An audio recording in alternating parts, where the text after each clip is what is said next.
नमस्कार, बहुत स्वागत है आप सभी का 5 के प्रहार में। मैं हूं आपके साथ हेमंत कुमार और आज का मुद्दा बांग्लादेशियों पर एक्शन, क्योंकि मुख्यमंत्री भजनलाल शर्मा के ऐलान के बाद प्रदेश की पुलिस पूरी तरह से एक्शन के मूड में है और आज प्रदेश के कई जिलों में पुलिस ने कार्रवाई की है। वहीं अवैध रूप से रह रहे बांग्लादेशियों को हिरासत में लिया गया। अब डॉक्यूमेंट वेरिफिकेशन के बाद डिसाइड होगा, अवैध रूप से रह रहे बांग्लादेशियों को डिपोर्ट किया जाएगा और इसके बाद अग्रिम कार्रवाई की जाएगी। आज इसी मुद्दे पर करेंगे चर्चा, लेकिन पहले देखिए ये रिपोर्ट। सीएम भजनलाल शर्मा का ऐलान, बांग्लादेशियों के खिलाफ सर्च अभियान।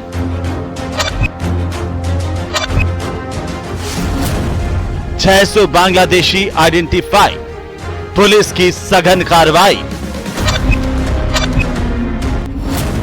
जयपुर, जोधपुर, उदयपुर डॉक्यूमेंट वेरिफिकेशन शुरू। पुलिस कर रही पहचान, अब छूटेगा हिंदुस्तान। बांग्लादेशियों पर एक्शन।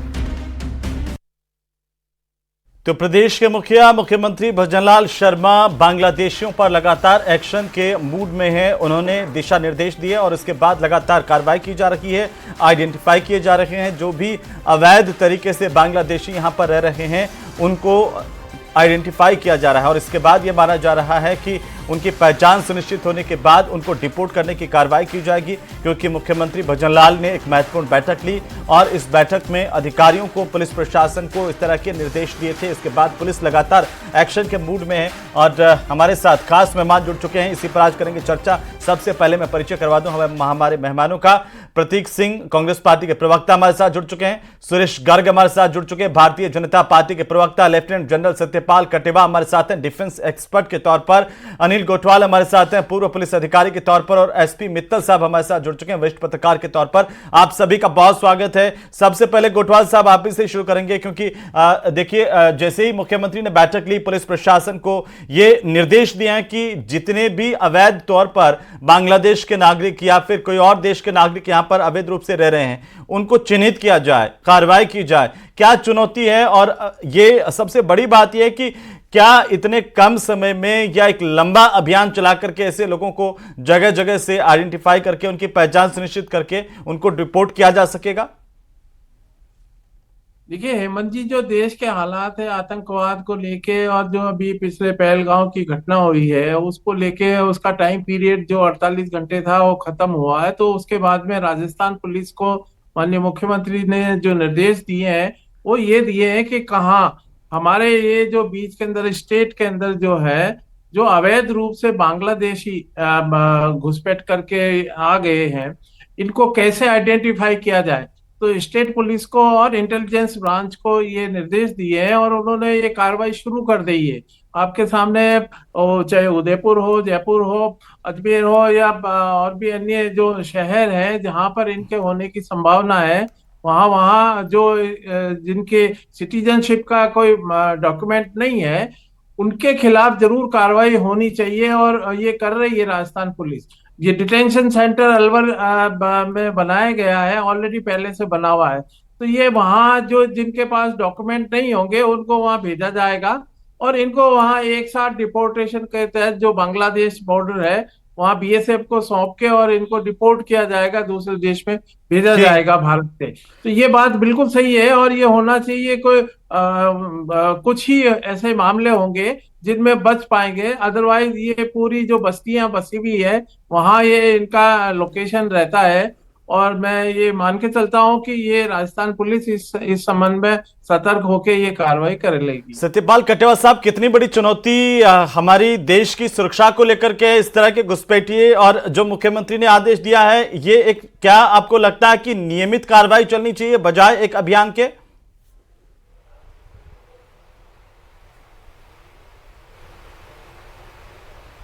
हमारी सुरक्षा और हमारी इकोनॉमी के लिए एक बहुत ही गंभीर मसला है। आपको मैं बता दूं कि श्रीनगर से कन्याकुमारी तक की जो हमारी NH 44 है, नेशनल हाईवे 44, उसकी लंबाई है तकरीबन 4110 किलोमीटर और बांग्लादेश और इंडिया का बॉर्डर भी तकरीबन 4000 किलोमीटर के आसपास है। इतना लंबा चौड़ा बॉर्डर हमारा लगा हुआ है और उस बॉर्डर में जंगल हैं, नदियां हैं, पहाड़ हैं। जी। तो ये बहुत बड़ी चुनौती है कि उन अवैध घुसपैठियों को कैसे रोका जाए। और आपको ये भी बता दूं कि ये जब 2002 में जब बीएनपी की जो पार्टी है, बांग्लादेश नेशनलिस्ट पार्टी, जो इनके उनके सपोर्ट से जमाते मुस्लिम की जो एक वो बहुत ही पार्टी है, कट्टरपंथी पार्टी है बांग्लादेश में, उसके सपोर्ट से ये पावर में आए थे। और उस समय से ही हमारे पास जो अवैध घुसपैठियों की तादाद बहुत बढ़ गई थी। उस समय के जो हमारे फॉरेन मिनिस्टर थे यशवंत सिन्हा, उन्होंने 2002 में ये पार्लियामेंट में एक स्टेटमेंट भी दिया था जो मैं आपको अभी दोहराना चाहूंगा। उन्होंने कहा था कि पाकिस्तान का हाई कमीशन ढाका में आईएसआई का नर्व सेंटर बना हुआ है, और कितने सारे घुसपैठिए वहां से, कौन लोग हैं घुसपैठिए, बाकी बांग्लादेशी तो हैं ही हैं, उसके साथ साथ पाकिस्तानी कट्टरपंथी आईएसआई के मॉड्यूल वो वहां से हिंदुस्तान में आ रहे हैं और इन बांग्लादेशी घुसपैठियों के साथ हिंदुस्तान में घुस रहे हैं। शुरू शुरू में तो ये सिर्फ समस्या जो बॉर्डर स्टेट्स थे, वेस्ट बंगाल, मेघालय, असम और मिजोरम, इन्हीं स्टेट्स में थी, पर धीरे धीरे ये बांग्लादेशी पूरे के पूरे देश में फैल गए हैं। राजस्थान में भी काफी नंबर है जैसा कि आपने बताया, और मुंबई और बेंगलोर में भी इनकी तादाद काफी है। लेकिन ये घुसपैठ होती कैसे है सर? सीमा पर इतनी सुरक्षा है, इतनी सख्ती है, हमारी इंटेलिजेंस एजेंसियां हैं, सुरक्षा एजेंसियां हैं, पुलिस है, इन सब के बावजूद ये लोग कैसे आकर के यहाँ पर बस्तियां बसा लेते हैं? ये हेमंत जी धीरे धीरे क्या करते हैं कि जो वहां के बिचौलिए और कट्टरपंथी हैं उनकी सहायता से ये स्नीक आउट कर जाते हैं, क्योंकि जो बॉर्डर है हमारा, जैसा मैंने पहले बताया, बहुत पोरस है, बहुत सारे नदी नाले हैं, जंगल है और बहुत लंबा चौड़ा बॉर्डर है। ये पॉसिबल नहीं है कि एक एक किलोमीटर के, एक एक मीटर के ऊपर आप इस तरह की कोई लगा दे सर्वेलेंस की, वो कोई उसको पकड़ नहीं पाए। और खास करके जब मौसम खराब होता है और उस जगह पे बहुत बारिश आती है, बहुत नदियां हैं, उससे उस तरह से वो एक एक दो दो करके घुसपैठ करके यहाँ घुस जाते हैं। और शुरू शुरू में जब यहाँ के बस गए तो फिर यहाँ पे उन्होंने बॉर्डर स्टेट्स में अपनी अपनी काफी जगह पे उन्होंने अपनी बस्तियां बनाई। इसके साथ साथ हमारा गवर्निंग जो सिस्टम है एडमिनिस्ट्रेशन का, वो भी कोई फुल प्रूफ नहीं है। कितने सारे बांग्लादेशी लोगों के पास अभी हमारा आधार कार्ड है, वोटर आईडी कार्ड है, ये कैसे बना? तो इन सब चीजों की अच्छी तरह से अगर गवर्नेंस में ध्यान दिया जाए, एडमिनिस्ट्रेशन ध्यान दे, तो कम से कम और नहीं बढ़े। इनको डिपोर्ट करना एक सवाल है, और इनके और जो आ रहे हैं उनको रोकना दूसरा सवाल है। कितनी सारी ऐसी विधानसभाएं, लोकसभाएं हैं बंगाल में और इस देश में, जिसमें ये लोग आकर के बस गए हैं और इनके पास हर एक सारे डॉक्यूमेंट हैं। तो अभी इससे बड़ा मुश्किल हो गया है कि कोई जेन्युइन बिहार का आदमी या कोई इस तरह का वहां का आदमी यहाँ के काम कर रहा है, उसके पास भी डॉक्यूमेंट नहीं है, तो उसको भी बांग्लादेश की मान करके उसको कैंप में डाला जाएगा। तो इस तरह की चीजों से हमें बचना समस्याएं तो आएगी सर, आइडेंटिफिकेशन में, उनकी पहचान में। मैं उस पर आऊंगा कि इस पर लगाम कैसे लगे, लेकिन पहले मित्तल साहब एक टिप्पणी आपकी, क्योंकि ये बड़ा गंभीर मसला है और प्रदेश के मुखिया ने इस पर एक्शन लिया है, पुलिस प्रशासन लगा हुआ है, लेकिन फेल्योर कहां है सर? क्योंकि एक मीडिया रिपोर्ट्स कुछ ये कहती हैं कि हर दिन प्रतिदिन अगर हम ट्रेनों से आवाजाही देखें घुसपैठियों की हमारे देश में आने के बाद, जैसे जयपुर में आप देखें पूरी की पूरी बांग्लादेशी बस्ती बसी हुई है, जोधपुर में पूरी की पूरी बांग्लादेशी बस्ती बसी हुई है, राजस्थान में कई और इलाके हैं जहां पर पूरी की पूरी बस्तियां बस गई, उनको आधार कार्ड मिल गए, उनके पैन कार्ड बन गए हैं। बांग्लादेश का ही मामला नहीं है, इसमें रोंगिया भी शामिल है, और ये जो आपने उदयपुर जयपुर के उदाहरण दिए, इसमें अजमेर भी शामिल है। पूरा का पूरा पहाड़ी का क्षेत्र जो दरगाह के क्षेत्र के आसपास है, उसमें पूरे के पूरे क्या नाम से जो वन क्षेत्र की भूमि है, उसमें बड़े पैमाने पर अवैध रूप से निर्माण कर लिया है। और सबसे महत्वपूर्ण बात यह है कि उन्होंने जो आवश्यक दस्तावेज होते हैं वो दस्तावेज भी प्राप्त कर लिए। देखिए अभी जिस तरीके से 600 लोगों को रिपोर्ट किया गया है, मुझे लगता है अपने आप में गंभीर बात है कि राजस्थान में 600 ऐसे लोग हैं जो क्या नाम से विदेशी नागरिक है। ये मुझे लगता है बहुत ही गंभीर बात है। और सिर्फ दस्तावेज की बात नहीं है हेमंत, जांच इस बात की भी होनी चाहिए कि उनके पास जो आधार कार्ड है वो कैसे प्राप्त हुआ और वो कितना पुराना है। देखिए आप यदि किसी भी स्थान पर रहते हैं, तो जैसे मैं रहता हूं तो मेरे पिता का भी पता है, मेरे दादा का भी पता है, लेकिन इनका तो कोई पता ही नहीं है। इनके पास सिर्फ आधार कार्ड है, तो इसका ये मतलब नहीं है कि ये वहां के नागरिक है। इनका पिछला सर, प्रश्न आज जो भी ही उत्तर प्रदेश की खबर है कि एक पाकिस्तानी नागरिक जो अवैध रूप से भारत में आकर के और 10-12 साल सरकारी नौकरी कर ली उसने, और अब जाकर के उसकी पहचान हुई है। एक महिला शिक्षिका के बारे में है जो अब वो गायब हो गई है। सबसे बड़ी बात यह कि हेमंत गायब हो गई है। तो ऐसी स्थिति के अंदर देश की सुरक्षा के लिए भी ये बहुत खतरा है। आज क्या नाम से अजमेर में भी जो भारतीय जनता पार्टी के नेता है उन्होंने जाके कलेक्टर को ज्ञापन दिया है, और जो विधानसभा के अध्यक्ष वासुदेव देवनानी वो पहले भी कई बार ये मांग कर चुके हैं। मेरा हेमंत इसमें यह कहना है कि जब राजस्थान भारतीय जनता पार्टी की सरकार है तब तो ये जनता उम्मीद करती है कि ऐसे क्या नाम से रोहिंग्या और बांग्लादेशी घुसपैठियों हर सरकार से उम्मीद करती है सर कि घुसपैठिए तो किसी भी सरकार में नहीं होनी चाहिए, आइडेंटिफाई, चाहे वो सरकार किसी भी दल की हो। उम्मीद यही होनी चाहिए कि कभी भी नहीं आए, इस घुसपैठ पर लगाम लग पाए, हमारा सिस्टम इतना फुल प्रूफ बनाए कि कोई भी घुसपैठिया आकर के अवैध तौर पर यहाँ पर आधार कार्ड बना ले रहा है, पैन कार्ड बना ले रहा है, राशन कार्ड बना ले रहा है। इससे भी ज्यादा चिंता की बात है कि वो यहाँ पर फर्जी दस्तावेजों के सारे नौकरी लग जाता है, सारी की सारी मार्कशीट फर्जी, सारे के सारे डॉक्यूमेंट फर्जी। तो ये तो हमारी इंटरनल सुरक्षा पर बड़ा सवाल होता है। प्रतीक जी, कैसे निपटे? हेमंत भाई, बहुत अच्छा आपने मैटर उठाया। और ये जो घुसपैठिए, चाहे से पाकिस्तान से आए, चाहे बांग्लादेश से आए, चाहे रोहिंग्या आए, सब जो है वो देश की सुरक्षा के लिए एक बड़ा प्रश्न चिन्ह है। और देश, आप देखिए राजस्थान में अगर कोई घुसपैठिए आए हैं तो वो डायरेक्ट बांग्लादेश से उड़ के कोई फ्लाइट पकड़ के तो आ नहीं गए, बॉर्डर क्रॉस करिए, बॉर्डर के पास बाद में राजस्थान तक पहुंचने में 3-4 प्रदेश और आते हैं। और आप देखिए वो 3-4 प्रदेश क्रॉस करके वो राजस्थान में आकर के बस गए और राजस्थान में रह रहे हैं। अब दूसरी बात, जब 48 घंटे में उनको चिन्हित किया जा सकता था तो इतने महीनों सालों से राजस्थान की पुलिस ने उनको चिन्हित क्यों नहीं किया, उनको उनके जाकर के वहां पे दबिश क्यों नहीं की, उनके जो डॉक्यूमेंट है वो वेरीफाई क्यों नहीं किए? ये एक बड़ा लैक्यूना है, बहुत ही ज्यादा जो इंटरनल हमारी सिक्योरिटी है उसके ऊपर बहुत बड़ा प्रश्न चिन्ह है। और सरकारों को, चाहे प्रदेश की सरकार हो, मैं मानता हूं कि सबसे बड़ा जो प्रश्न चिन्ह है वो राज्य की सरकार, प्रदेश की सरकार और साथ में केंद्र की सरकार पर है, क्योंकि बॉर्डर जो है वो केंद्र की सरकार के पास में। तो बॉर्डर क्रॉस करके आना, इतने राज्यों से क्रॉस करके आना, उसके बाद नहीं पकड़े जाना, मुझे लगता है कि एक गंभीर समस्या है। इस गंभीर समस्या से निपटना चाहिए और जो भी जितने भी घुसपैठिए 600-700 हो सकता है ज्यादा भी हो, उन सबको चिन्हित करके उनके देश भेजना चाहिए और आगे से ऐसा ना हो ये भी सुनिश्चित करना चाहिए। जी बिल्कुल प्रतीक जी, आपने ये ठीक बात कही है। लेकिन सुरेश गर्ग साहब, ये तो पूरे के पूरे सिस्टम को चुनौती है। ये अभी 600 आइडेंटिफाई किए गए हैं, लेकिन जिस तरीके से डेटा आ रहा है, जानकारियां आ रही है, और आप बहुत वाकिफ है इससे कि जयपुर जैसी जगह पर, राजधानी जैसी जगह पर अगर पूरी की पूरी बस्तियां बस जाती हैं, पूरा का पूरा फर्जी डॉक्यूमेंट बन जाता है, तो बाकी ग्रामीण इलाकों में और रूरल इलाकों में, सुदूर इलाकों में कैसे हम इनको आइडेंटिफाई करें? और क्या सोचें कि कितने बड़ी तादाद में अलग अलग जगहों पर फैले होंगे?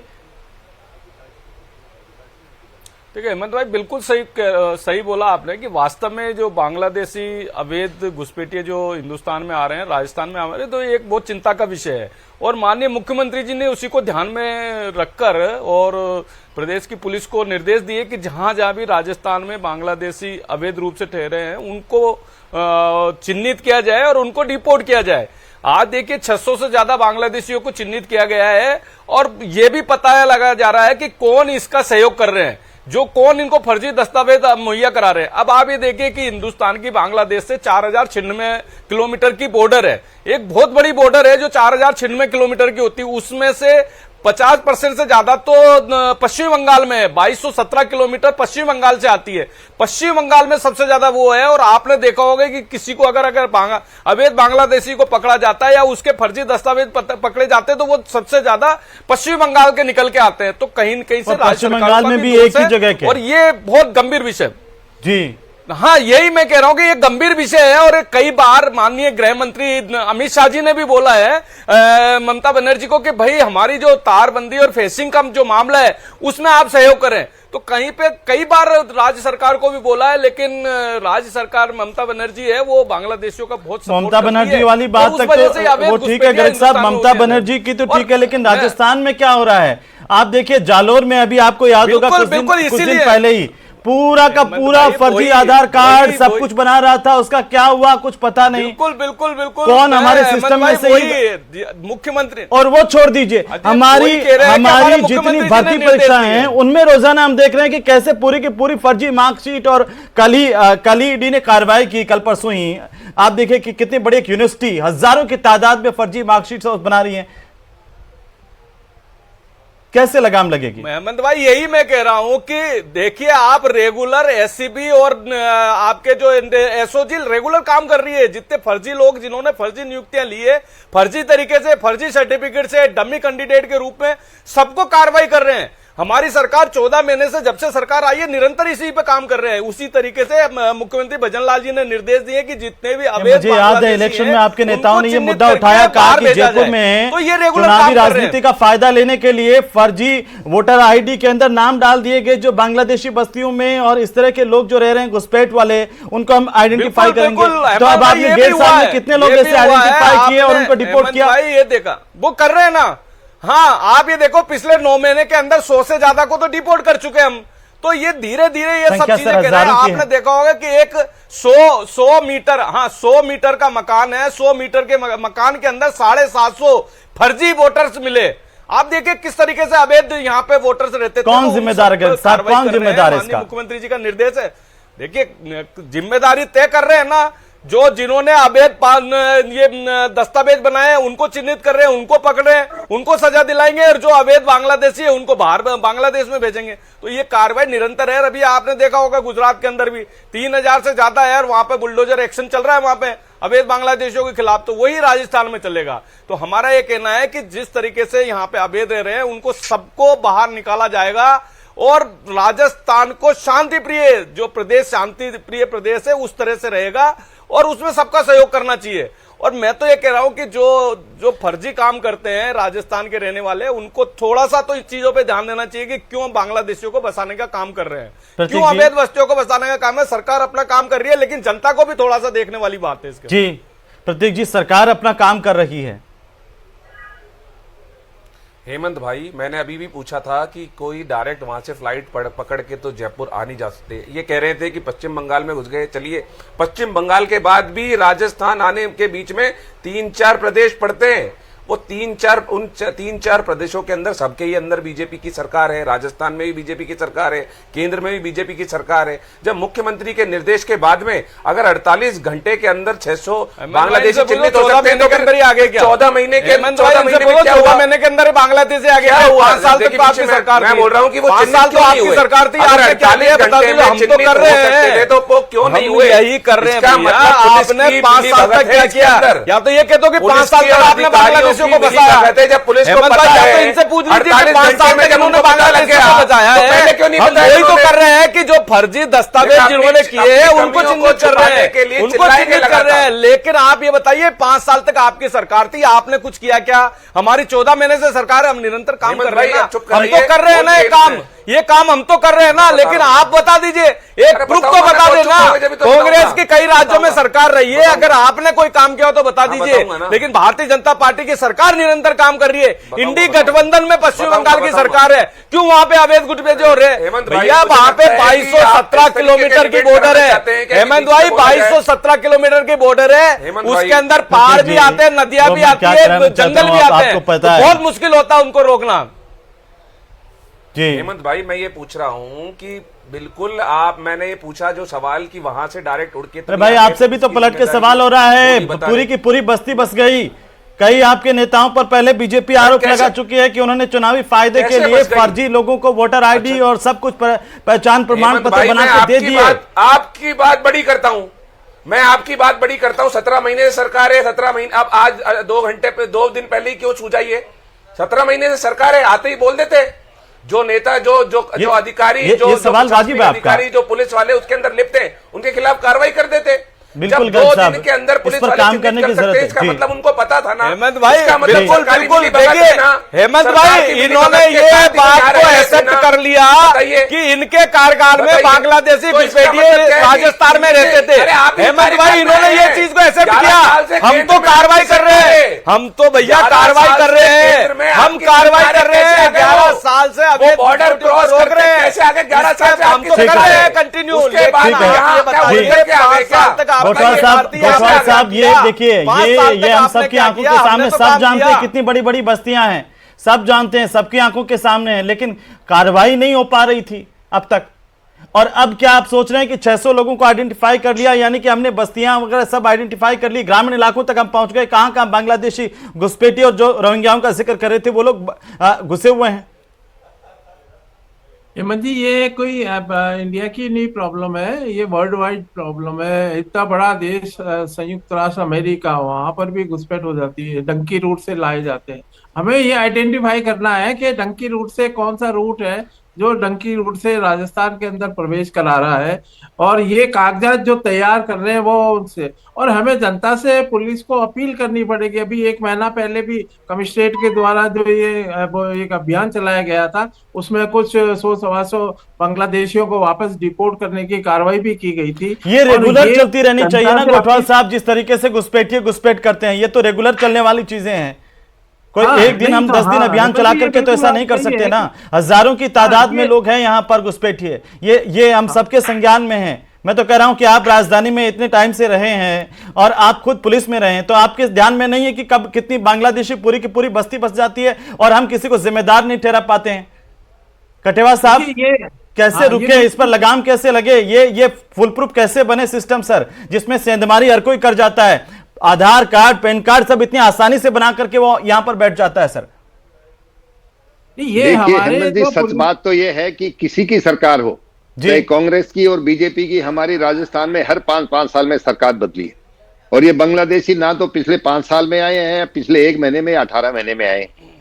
ये हमारा सिस्टम है जो एडमिनिस्ट्रेशन का, कि कैसे जब भी हमारी वोटर लिस्ट बनती है, अभी आज ही इलेक्शन कमीशन का एक नोट में पढ़ रहा था कि जी। अब से जो इलेक्शन रोल बनेंगे, जो वोटर लिस्ट बनेगी, उसमें उनके डेट ऑफ, जो उनके बर्थ सर्टिफिकेट और डेथ सर्टिफिकेट दोनों का, जिसकी डेथ हो गई है डेथ सर्टिफिकेट ली जाएगी, जिसका नाम निकालना है, और जिसका जोड़ना है उसका शुरू से उसका बर्थ सर्टिफिकेट को काम में लिया जाएगा। इसके साथ साथ ये सारी डॉक्यूमेंटेशन अगर ठीक तरह से हो, पहले क्या था कि हर एक कहीं पे भी कोई भी ई मित्र पे जाके आप आधार कार्ड बना सकते थे, अभी चीजें थोड़ी थोड़ी स्ट्रीमलाइन हो गई हैं। अभी इतना आसान नहीं है कि कोई जाकर के कहीं भी आधार कार्ड बना सके। सर अभी 1.5-2 महीने पहले ही राजस्थान के अंदर बड़ा खुलासा हुआ, जालोर में कहीं भी कोई चला जाए वहां पर और वो आधार कार्ड 5 मिनट में बना के दे दे, बस पैसे दे दे वो उनको। तो नकली आधार कार्ड था, उसको जाके आप कहीं और चेक करोगे तो वो मालूम चल जाएगा नकली आधार कार्ड। असली आधार कार्ड बनाना, जेन्युइन आधार कार्ड बनाना थोड़ा सा और मुश्किल हो गया। ये मुझे लगता है जितनी अभी हमारी सबकी बातचीत हुई है, मुझे लगता है जनता को भी जागरूक रहना चाहिए ऐसे लोगों को लेकर के कि कोई नया गांव में आया है तो उसकी इंफॉर्मेशन नजदीकी थाने में दे। हम सबको जागरूक रहने की बात है और ये बहुत गंभीर बात है जो सरकार इस वक्त सोच रही है। हम सब सोच भी नहीं सकते कि हमारी सुरक्षा को लेकर के कितना बड़ा खतरा है, हमारे संसाधनों को लेकर के इस तरह की घुसपैठियों कितना बड़ा खतरा है। बहुत शुक्रिया आप सभी का चर्चा में शामिल होने के लिए। कुल मिलाकर के सरकार अब अभियान चला रही है, आइडेंटिफाई कर रही है, तो यह माना जाना चाहिए या उम्मीद की जानी चाहिए कि सरकार इसे लंबे वक्त तक चलाएगी और इस समस्या के जड़ तक जाकर के इसे खत्म करने को लेकर के कोई ठोस कदम उठाए जाएंगे। नमस्कार।